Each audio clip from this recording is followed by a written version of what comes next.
said about music with the real figures present in music. At my knowledge, this is not to be done. Can we, this is my question, can we apply computational analysis to reconstruction of the specific semantic figure in music itself, not only in the discourse about music? It should be interesting to enlarge this field. As I have the microphone, I would ask also a question to Professor McCarthy. I appreciate enormously what he said in a very clear and suggestive way. I have just a question about his use of biological models, because he suggests to use an autopoietical model for biology, and especially biological evolution, if I understood well. Well, this is, for me, it's quite surprising, because actually contemporary biology is grounded on linguistic metaphors. Molecular biology talks about message, programs, codes, translations, information. They are very much embedded in the theoretical core of contemporary biology. I have the feeling that the autopoietic models are not at the real center of molecular biology and evolutionary biology. For example, development cannot be considered, according to this theory, as an autopoietic trajectory, because development, ontogeny, is strictly dependent of a program, where it's not self-construction. There is no self-construction. The construction is controlled and directed by a program. At the same time, evolution, in my view, is not autopoietic because it's not self-construction, it's the result of natural selection, in my view. Autopoiesis could be interesting in immunological systems, in the building up of immunological systems, but it's, in my view, the only field in contemporary biology in which autopoiesis plays a role. So I would like very much to learn more about this idea about the role of autopoiesis in contemporary biology. Thank you very much. I'm not a theoretical biologist and cannot give an overview of what is accepted by whom in contemporary biology, which, like all fields, has many points of view within it. My point was that in the attempt to connect literary critical discourse with implementation in computer software, a bridge needs to be built. We need a vocabulary that needs to be built between one and the other. And that in the building of this bridge, the time-honored way of doing it is to look elsewhere for suggestive ways of thinking. Now, I wouldn't want to claim that literary critics should become responsible biologists. It would be a very great waste of time and talent.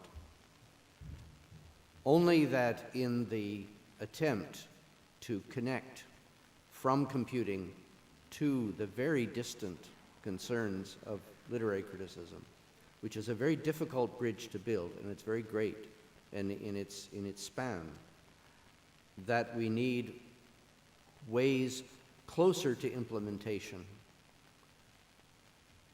as the raw material for building a discourse. Now, autopoiesis has a vast literature now, and it is spread like a virus out of biology into many fields, including the social sciences, and descriptions of behavior, and all kinds of applications. And there are surveys of this viral spread of the idea out into other fields that I can point you to. It's the appeal of the way of thinking It's the metaphor that I'm interested in. Where do you find good metaphors? How do you talk about, when you start in a new field, how do you talk about it when you haven't a vocabulary? What did Aristotle do when he wanted a word for how forms manifest themselves in the world? He reached into ordinary language and plucked out a word which means timber or wood or something of that sort, and used it. And a forest ecologist might have thought he was being irresponsible for doing this, or a carpenter.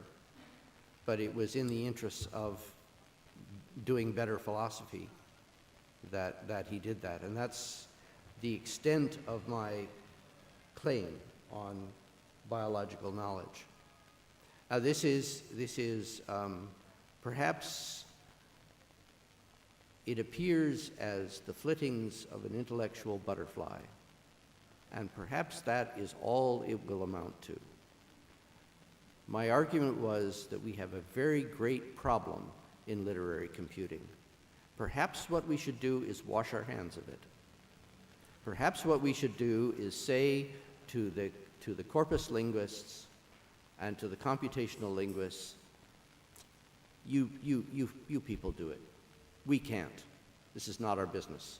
We were foolish to think we could ever get anywhere. So turn back and walk away. But there is such a glimmer of promise that I'm unwilling to do that. So if it is only the flittings of an intellectual butterfly, so be it.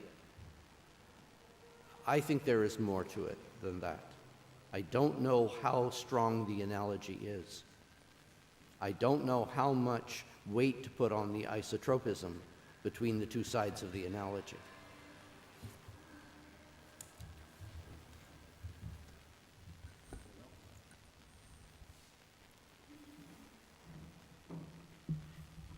This is a question for Professor McCarthy.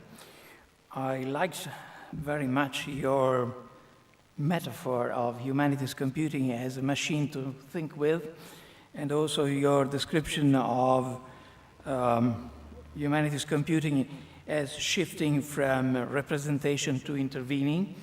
Also, I liked in your concluding remarks the appeal to designing modeling machines. Let me say I'm a historian of science and technology, and of course the notion that one day humanities computing will be that kind of machine is just wonderful for me. On the other hand, I'm asking myself, who is really going to use or play with these machines? My understanding is that the average historian of science and technology, and maybe also the average literary critic, doesn't have access to this kind of machines. Even Lynch's presentation made it clear that some of the questions or the selection of words in your experiment with Bruno and Galileo were the work of the historians of philosophy. So in a sense, you had a kind of teamwork combining the historians and the humanities computing experts. So really the question is, who is going to play with the machines you have in mind in your vision? I'm very much interested in this kind of machines, but on the other hand, as a historian, not a computer linguist, I typically use much simpler machines like Google Book Search, or maybe when accessing major online works like Newton's or Charles Darwin's, the searching tools are quite simpler than perhaps the ones we would like to have in a machine like the one you were describing. So please tell me more about this. As a sociological question with a predictive edge to it, who is going to, in the future, use this? Is there any chance that anyone will take to these tools that don't yet exist and can't even properly be described? I have no idea, and that is a local question which depends on the societies in which it is acted out.